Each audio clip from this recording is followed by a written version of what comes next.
Richardson. I'm a maxillofacial surgeon, craniofacial surgeon. I practice out of South India. Now, we have a patient here. He's also a physician himself. We've done upper jaw growth, jaw surgery.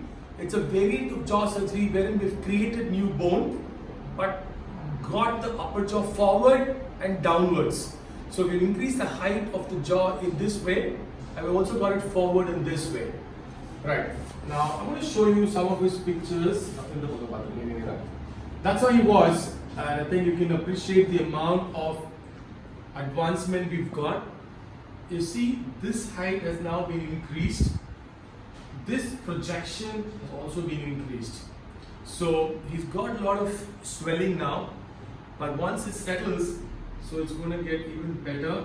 He had a total discrepancy of 23 millimeters. I'm going to try and show you the first picture of the frontal view. Yeah. So that's his first picture, frontal view. You can see the so you can see that. You see the lip area. This is inside. The lower lip looks as if it's everted, but we've done nothing there. The upper lip has come forward. We've got the nose also come forward. See the fullness in this area. So a very severe concave face. Now we've got 11 millimeters of advancement. So when you have a severe deformity of like 24 millimeters or 23 millimeters, we have to take this procedure in a step-by fashion. Either I could cut and take the lower jaw behind, which is not the ideal treatment for him because his lower jaw proportions are normal to the skull. And if I take it behind, he could have issues, especially with sleep or sleep apnea, which is not a good thing at all. Also, his facial aesthetics would decrease, just that his occlusion might be better. In order not to do that, what I've done is we've planned an upper jaw advancement by distraction osteogenesis in 2 stages, 13 millimeters now in one go and maybe 10 to 11 millimeters later on.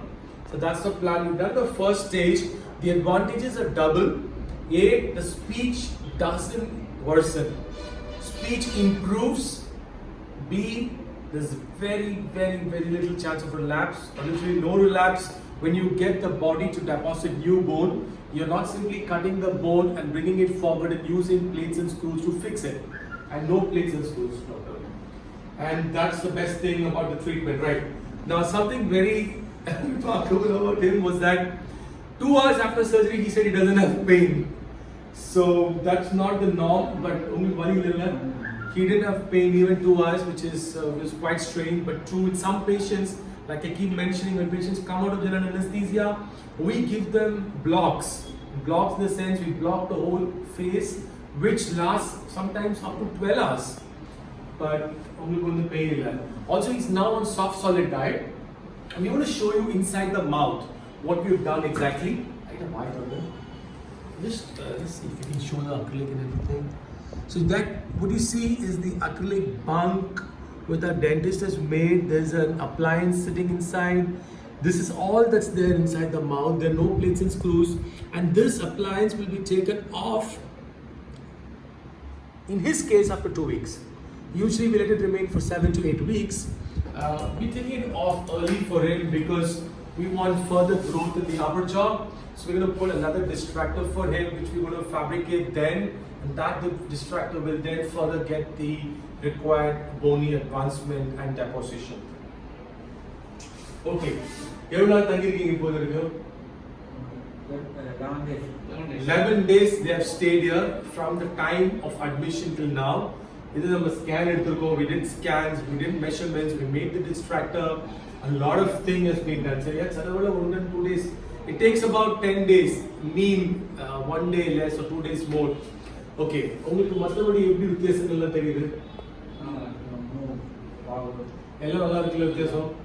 Okay, so he's very happy with what has happened to his facial appearance. He doesn't have any numbness or any issues of that matter. Only thing I've advised him not to eat chewy food. And other than that, other than that, he can do everything else. Okay, thank you.